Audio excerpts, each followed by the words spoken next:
And video number 2 in the Venetian. So, the grounds here are really, really beautiful. You can see from here moving down the strip back down towards Paris. You can't see Paris from here because Paris is on the same side of the road, but you can see Caesars, of course, Caesars.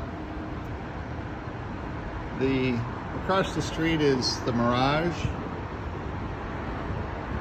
And the Mirage has its volcano that they're going to be ripping that all out as well too. So if you've ever liked the volcano at the Mirage, you might want to come this year because they're going to be getting ready to tear it all out. Don't know what they're putting in there, but they're going to tear it all out and do something else there.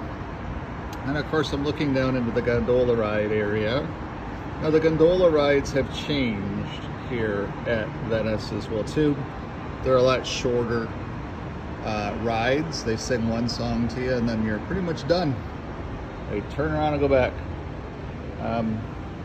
From the concept of how nice this hotel is, it was nice. There was a lot of security guards walking around.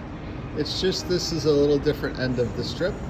It's kind of in the middle of kind of nothingness. The Venetian is kind of by itself from the concept of having other fancy places around it. When you're at Paris, you can go over to Caesars and you can go over to Bellagio, you can go over to the Cosmopolitan.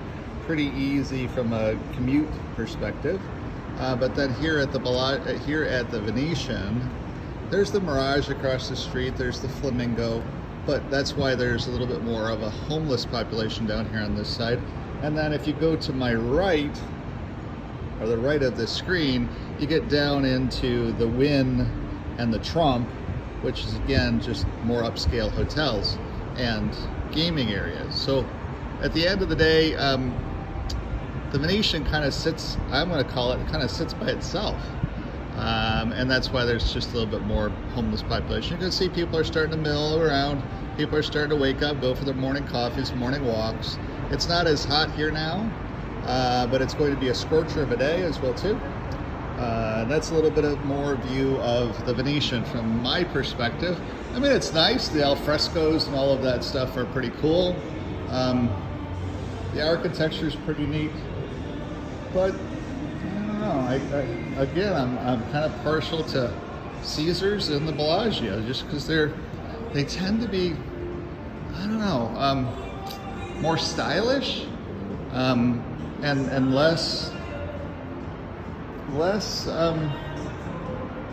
how to put it? I don't really know.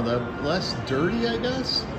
Less traveled. But even though they're super traveled, better management. Maybe that's what it is. Better management, keeping the properties a little bit better maintained. Anyway, that's my view. Thanks for tuning in.